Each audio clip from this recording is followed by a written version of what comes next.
Prvi put se vozim avionom. Ne mogu reći da mi baš nije frka. Frka je. Ali šta ćeš? Ovo je moj prvi video koji radim u ovoj youtuberskoj formi i sve sam snimao mobitelom Samsung Galaxy J5 2016. Nije mi se dalo nositi kameru, zabava je ipak bila na prvom mjestu. Tako da se ispričavam zbog loše kvalitete slike. Of course. Mislio sam da će ove konobarice, u stvari stewardese reći, pa nemojte gospodine popusti već prvi šalne, kaže, a mogli ste još jedno. A dobro.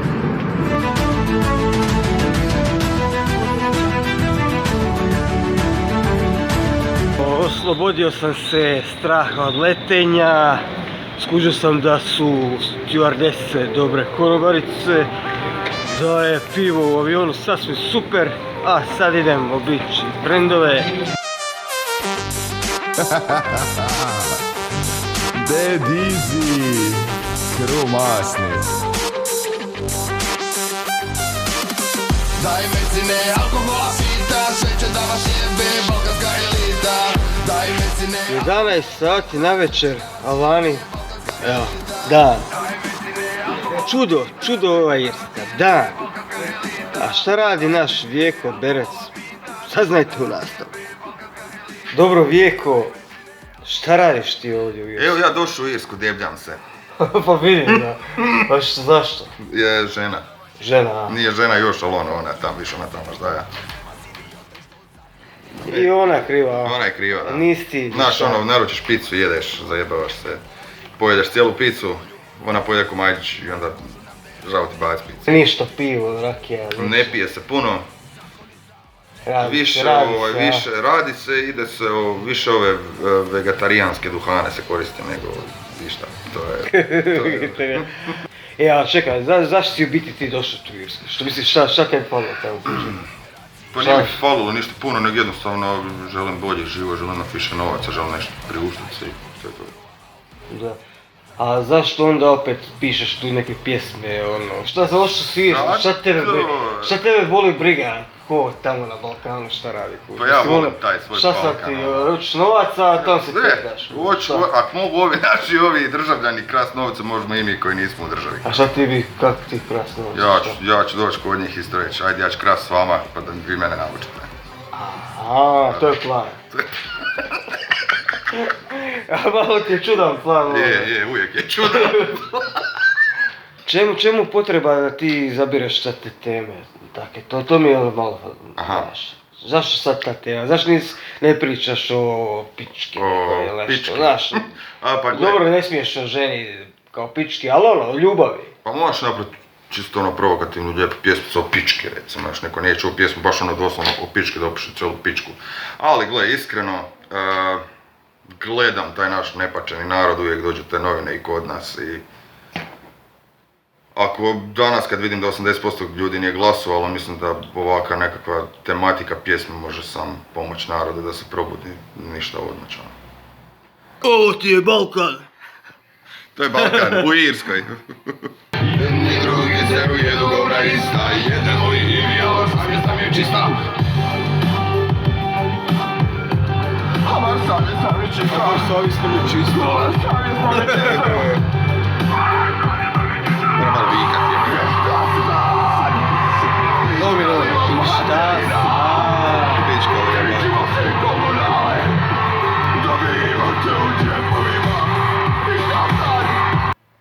Fali mi osjećaj stat na stage ispred ljudi i zabaviti ih, ono. Dobar je osjećaj, ono. To mi fali. Da ti baš izvođaš, ono, to. Ali mora baš sve politika.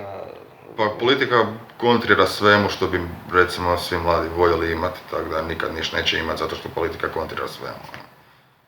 Tako da sve šta god želiš i u našoj Požegi, ako i želiš nešto napraviti, recimo na trgu, nećeš nikad moći zato što je politika. A koje je rješenje to? Ili imaš ti rješenje? Ne. Ja nemam. Rješenja nema. Rješenje da se promijeni, resetira sve i to je... Ali ne samo politika, nego ljudi. Općenito sve. Ne moraju se ljudi, kad se resetira politika, kad ljudi prestanu biti one slijepe ovčice, Pa da, to će biti lijepo i kad ne budu skupljali, ne znam, glasove na babama od 89 godina koje jedva diša.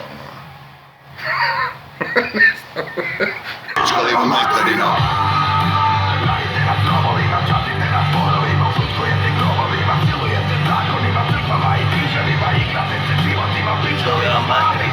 Super je pjesma, ne prijeva. Je, dobro je, dobro. Metalac napravio elektronsku pjesmu, čudno. Pa to je nekakav rap, šta je to? Nemam pojma, da i to isto što je najjače, Metalac, reper, gledaj. Čekaj, zašto se ovo zove Drogheada? To znači drogirana glava? Da, to ti je, ljudi su tu dolazili kao vrlo mladi prije 100 godina, tu se sadilo najviše ovo konoplja i onda su ljudi tu se drogirali samo i tako su ih nazvali Drogheada. Viš, poučno. Nešto ćemo i saznat na ovom putovanju. To je bilo davne 1727. prije 100 godina točno. Penis, šta znači penis? Penis ti znači na grčkom kurac. Na grčko, a? I Filipe, kako je u Irskoj? Mokro. Mokro, a? Vlažno. Vlaga je velika zrak.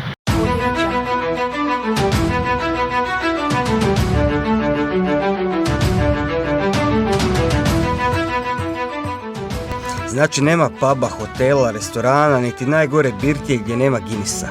Nema da gazda birtije dobije suncobrane pa da izbaci Guinness. Jednostavno ljudi ne bi išli u tu birtiju i ta bi birtija propala. Posjetili smo tvornicu u sklopu koje se nalazi turistički kompleks Guinnessa. Tu možete vidjeti kako se pivo proizvodi, možeš gledati stare reklame, možeš kupiti pivo, bilo koji predmet sa znakom Guinnessa. Jesti, pit, gledati s vrha tornja, sve je podređeno zaradi i moram reći da je prilično skupo.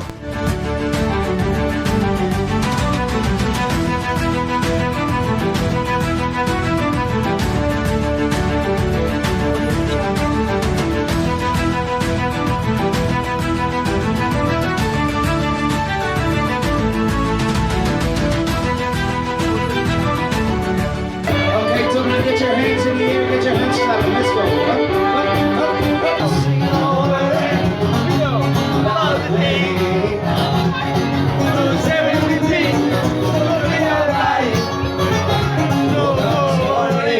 Starting, yeah. Yeah. We starting, yeah. Ovo je bilo jebena večer, fantastično, znači... Bilo je odlično. Kad bi ovak znao da će biti u Irskoj uvijek, kad bi znao da će ovak biti u Irskoj uvijek, preselio bi se odmah, znači, ta indika.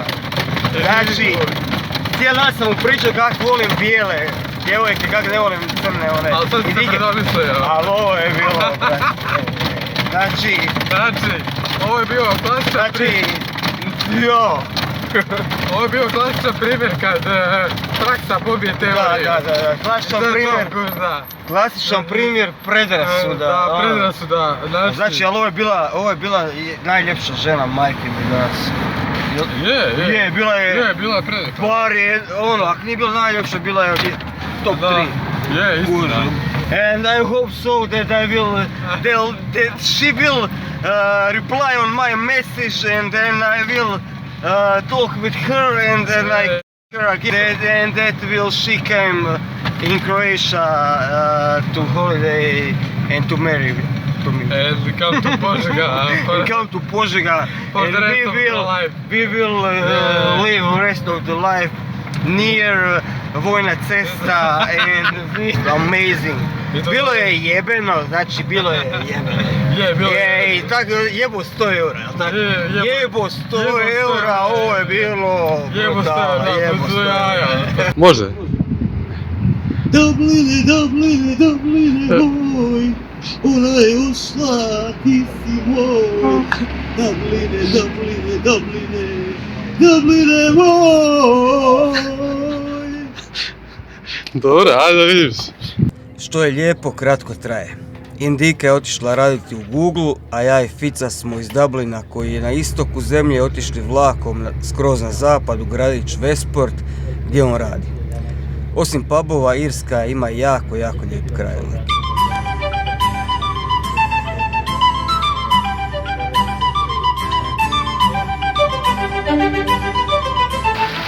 Evo, nalazim se u Westportu.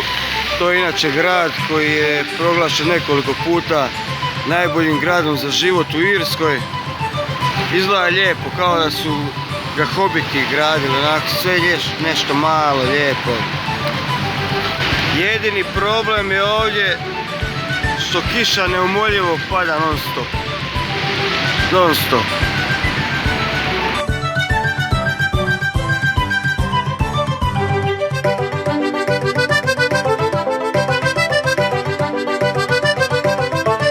I što sam još primijetio u Irskoj, oni jako cijene domaću hranu i kupuju je. Oni ne kupuju uvozna smeća i to je jedan od razloga zašto je ova zemlja toliko bogatija od Hrvatske. Također sam primijetio da su ovdje ljudi nekako srdačni nego u Hrvatskoj. Jednostavno nisu toliko bahati i kompleksirani s nekakvim, ne znam, glupostima.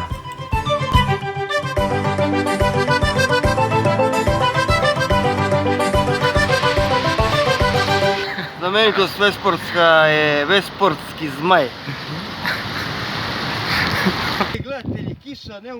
Ovo je resportska kuća. Jako je lijepa. Ulaz je 13 eura. I to je jako lijepo. Sviđaju mi se bršljani po zidovima. Jako je lijepo. Westportski pimpek. I evo me napokon na moru, jupi. Kupanje. Napokon na moru. Znači sve mogu skužit, ali vruća i hladna voda da su odvojene. Perke. Za zadnji dan smo ostavili penjanje na klifove. Meni je to možda čak i najljepše mjesto koje sam posjetio u životu.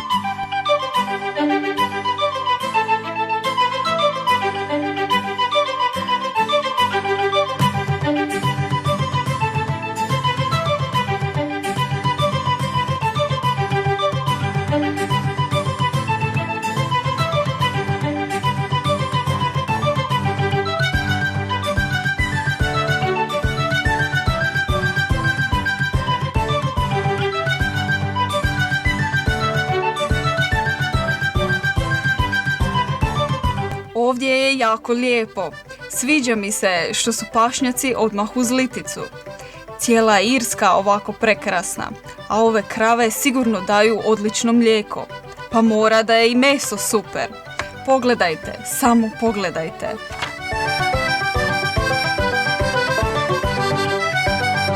Ideš cestom, hodaš, imaš tu puteljak, čuvaš krave lagano i dopizditi. I opa laganini, hej. More moje, more.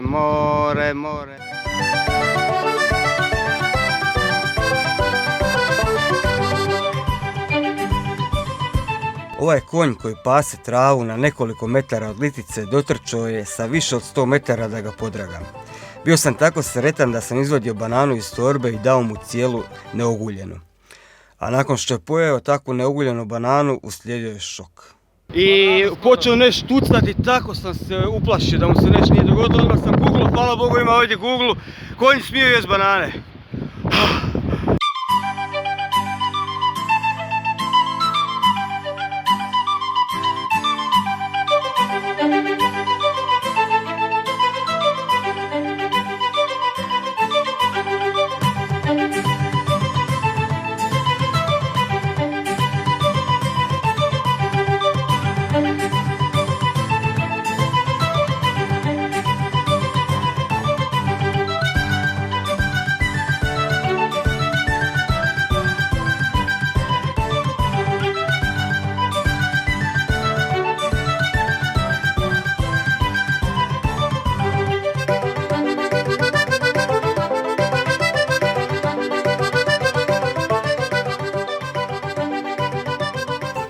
Trenutno ne razmišljam o preseljenju u Irsku, ali je jako dobro što postoji takvo mjesto gdje se možeš preseliti i zaraditi pristojan novac kad postane neizdrživo u ovoj našoj Hrvatskoj, lijepoj ali pokvarenoj i nepoštenoj.